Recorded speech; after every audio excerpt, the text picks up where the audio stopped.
বিএনপির আয় দেখতে পাচ্ছি ১ কোটি থেকে ৫ কোটি বা ৬ কোটি, কিন্তু আমরা দেখতে পাই কিন্তু বিএনপির মতো বড় দলের একটা বড় সভা, সেই সভাতেও কখনো কখনো এর চেয়ে বেশি টাকা খরচ হয় বলে কেউ কেউ আমাদের বলে থাকে। পলিটিক্স কখনো পেশা হতে পারে না। পলিটিক্স অফকোর্স আমরা কিন্তু এই লোকটা প্যাশন চলবে থেকে করি, কিন্তু এই আমরা লোকটা দেশকে চলবে কি করে? ভালোবাসি। এই লোকটা ঘরের মানে হ্যাঁ, মানে বউ বাচ্চারা একজন খাওয়াবে না কি না করে? এবং এই প্রশ্নটা করি, আপনাদের দলীয় প্রধানের পেশা কি তাহলে আসলে? ওনার অবশ্যই আয়ের উৎস নিশ্চয়ই আছে, আমরা কেউ জানি তাহলে না উনি কেন? কিভাবে ওনারা আপনি এটা ঠিকই বলেছেন, রাজনীতি এখন একটা ব্যয়বহুল ব্যাপার হয়ে দাঁড়িয়েছে। তার ফলে কি এখন শুধু আপনারা যারা বড়লোক আছেন তারাই শুধু রাজনীতি করবেন, আমরা রাজনীতিতে আসতে পারবো না? শ্যামাপা, এই আওয়ামী লীগ পতনের পর গত ১ বছরে আগের তুলনায় বিএনপির আয় বেড়েছে বেশ খানিকটা। মানে কেউ মানে কোনো একটা হিসাবে সেটা দেখা যাচ্ছে ১৩%। আপনার নিজের এবং দলের আয়, সবারই আয় এই হারে বেড়েছে কিনা? এবং যে প্রশ্নটি ইদানিং আমি সবাইকে, বিশেষ করে বিএনপি সবাইকে করছি, যে দলের নিজস্ব আয় এবং ব্যক্তিগত আয় সেটি আসলে আপনারা কীভাবে ব্যাখ্যা দিবেন? দলের প্রধান যারা আছেন তারা আয়টা কিভাবে করছেন? এই সময় আপনাদের ব্যয় আয় কি অবস্থা, এটি বেড়েছে কিনা? আপনি ফুল টাইম রাজনীতিবিদ কিনা? ধন্যবাদ আপনাকে। জি। দেখুন, বিএনপি তো অনেক মানে যথেষ্ট পুরনো একটা দল। এখানে অনেক প্রবীণ রাজনীতিবিদরা আছে যাদের ফুল টাইম অকুপেশন পলিটিক্স, মানে অকুপেশন না, ফুল টাইম তারা ২৪ ঘন্টা রাজনীতি করেন। আবার অনেকে আছেন যে তাদের একটা প্রফেশন আছে, তারা রাজনীতি ও বিএনপির সাথে জড়িত আছেন। আয় ব্যয়ের হিসাব, আমি ব্যক্তিগতভাবে আমার আয়ের কথা যদি বলেন, আমার আয়ের চেয়ে ব্যয় অনেক বেশি, আমার বাবার যেরকম ছিল।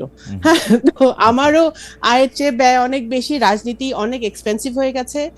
আপনি যদি নির্বাচনী এলাকা বলেন বা অন্য সব জায়গায়, মানে ইন জেনারেল সবকিছুরই যেরকম দাম বেড়েছে, রাজনীতিরও দাম বেড়েছে। তো আপনার এক নেতাকর্মী আছে, আপনার যদি নির্বাচনী এলাকা থাকে তাদের টেক কেয়ার আছে, বিভিন্ন জনের পাশে যদি থাকতে হয়, আপনার অবশ্যই এটা ব্যয়বহুল একটা ব্যাপার। সেখানে তো এটা একটা পার্সোনাল দিক থেকে আমি বললাম যে যেসব রাজনীতিবিদরা রাজনীতি করেন ফুল টাইম এবং তাদের একটা প্রফেশন থাকাটা জরুরি আমি মনে করি, কারণ একটা আয়ের উৎস তো দরকার। আমি ব্যক্তিগতভাবে আমার একটা আয়ের উৎস আছে, তো আমি হয়তো সেটা করতে পারি, বাট সেটা আমি আমার ব্যক্তিগত ব্যাপার বললাম। দলে তো এটা আয় আছে, আমাদের আয় কিভাবে আছে সেটা তো আমাদের মানে ব্যাংক অ্যাকাউন্ট আছে, সেখানে আয় ব্যয়ের হিসাবটা জমা হয়, রিসেন্টলি জমাও দিয়েছে। এখানে আমাদের সদস্য পদ নবায়ন হয়, আমাদের বিভিন্ন দেশে যে আমাদের ওয়ার্ড পর্যায়ে নেতাকর্মীরা, ইউনিয়ন, উপজেলা, জেলা, ইভেন কেন্দ্রীয় এক্সিকিউটিভ কমিটি যারা আছে তারাও এই ফান্ডে তাদের, মানে যাদের দলীয় মানে পার্টির যে ইয়েটা দেওয়া হয় তারা কন্ট্রিবিউট করে, সেটা তো তারা করছে, যেই অ্যামাউন্টটা তাদের ধার্য করা আছে দল থেকে। এবং ধরেন শ্যামাপা, আমার এখানে দুইটা প্রশ্ন আছে। একটা প্রশ্ন হচ্ছে, আমরা বিএনপির আয় দেখতে পাচ্ছি ১ কোটি থেকে ৫ কোটি বা ৬ কোটি, আমি যদি এরকমও ধরি, এটা রাফ হিসাবে আপনারা যে আয়টা দেখাচ্ছেন, কিন্তু আমরা দেখতে পাই কিন্তু বিএনপির মতো বড় দলের একটা বড় সভা, মানে বিভাগীয় সভা হোক, কোনো একটা নগর কেন্দ্রিক একটা সভা হোক, সেই সভাতেও কখনো কখনো এর চেয়ে বেশি টাকা খরচ হয় বলে কেউ কেউ আমাদের বলে থাকেন। আর দ্বিতীয় প্রশ্ন হচ্ছে, আপনি এটা ঠিকই বলেছেন, রাজনীতি এখন একটা ব্যয়বহুল ব্যাপার হয়ে দাঁড়িয়েছে। তার ফলে কি এখন শুধু আপনারা যারা বড়লোক আছেন তারাই শুধু রাজনীতি করবেন, আমরা রাজনীতিতে আসতে পারবো না? না না, অবশ্যই না। আমি নিজেকে বড়লোক বলছি না, আমার একটা আয়ের উৎস আছে। বাট আপনার তো এখন ব্যাপার হচ্ছে কি, শুনেন আমি বলি। এখানে আপনার যে কোনো একটা পাবলিক মিটিং করতে হলে বা যে কোনো একটা সভা করতে হলে অবশ্যই সেখানে টাকার খরচ হয়। সেখানে অনেকে ব্যক্তিগত পর্যায় থেকে কন্ট্রিবিউট করে, যারা অ্যাফোর্ড করতে পারে দলকে কন্ট্রিবিউট করে, যারা দলের অ্যাক্টিভলি দল করে, তার নিজের থেকেই করে। এটা যদি আপনি এটা দলকে ভালোবেসে করে, দলের নেতা হিসেবে করে, দলের কর্মী হিসেবে করে, অনেকেই করে। এখন আপনার কিন্তু আপনার হাসিনা যাওয়ার আগে পরে সব মিলিয়ে যদি আপনি ধরেন, গত কয়েক বছরে কিন্তু বিএনপির প্রত্যেকটা সবাই কিন্তু আমি যত নলেজে আছে আমার, যে এটা যে সেন্ট্রাল থেকে যে টাকা দেওয়া হয়েছে বিভিন্ন জায়গা থেকে লোক আসার জন্য বা অঙ্গ সঙ্গ, তা কিন্তু নয়। অনেকে কিন্তু নিজের পকেটের পয়সা খরচ করেও তখন এসেছে।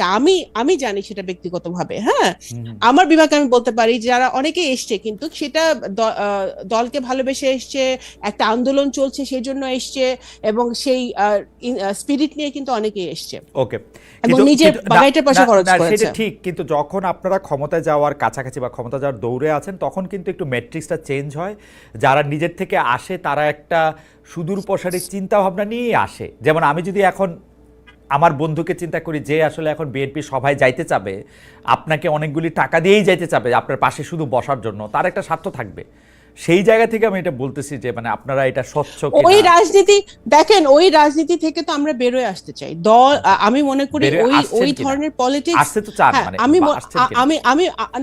আমি মনে করি দেখেন দলে এখন যাদের এই দল যে হার্ডলাইনে গত 1 বছর ধরে আছে হাসিনা পালিয়ে যাওয়ার পরে, যেমন ধরেন যেখানে যেটা র্যান্ডম শুনছে বহিষ্কার করা হচ্ছে, ব্যবস্থা নেওয়া হচ্ছে।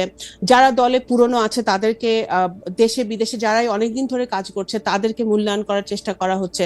তা আমি তো মনে করি যে নতুন কাউকে তো আমি আশেপাশে এখন পর্যন্ত দেখছি না। যারা পুরনো এতদিন ধরে 17 বছর ধরে সংগ্রাম করছে তারাই আমি দেখছি। নমিনেশনের সময় আপনি বহু নতুন মুখ দেখবেন, সেটা সব বড় দলই দেখা যায়, তারা নমিনেশন চাইতে আসে। কিন্তু এটা দলের উপর ডিপেন্ড করে যে দল যে কর্মী বা যে নেতাটা দলের পিছনে শ্রম দিচ্ছে বা কাজ করছে তাকে নমিনেশন দিবে না একজন নতুন কাউকে দিবে।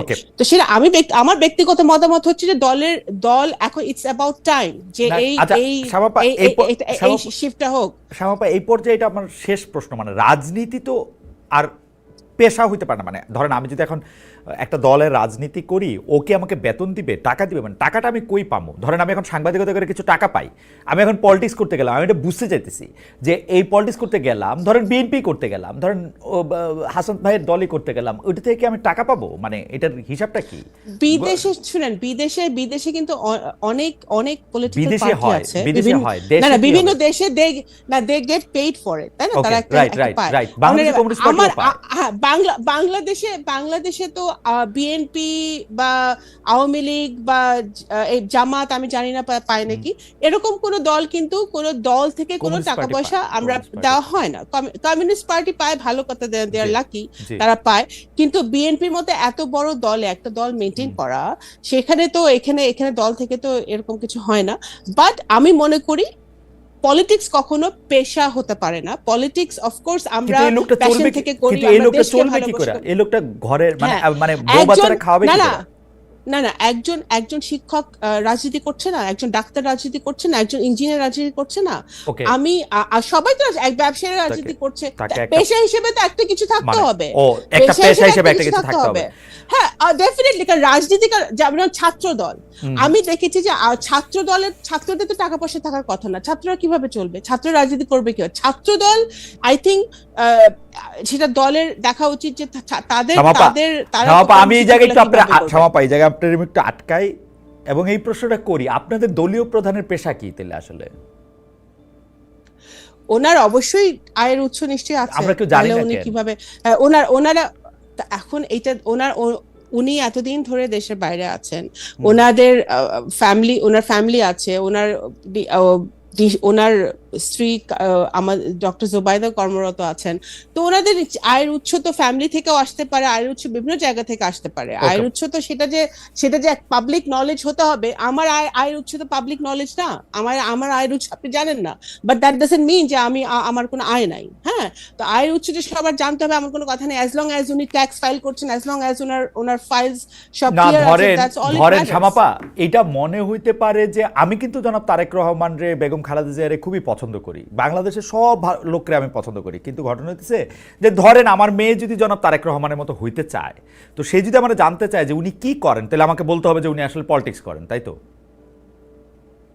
না, ওনার আয়ের উৎস ওনার ফ্যামিলি থেকে আসে নিশ্চয়ই, ওনার ফ্যামিলি থেকে আসে নিশ্চয়ই, সেটা তো অবশ্যই।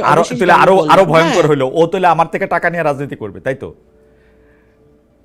আপনার মেয়ে তো আপনার কাছ থেকে টাকা চাইতে পারে, আমার বাবা বেঁচে থাকলে বাবার কাছে টাকা চাইতেই পারে। আপনাকে অনেক ধন্যবাদ আপা। আমি বাবা মারা তো ছেলে মেয়েদেরকে করবেই।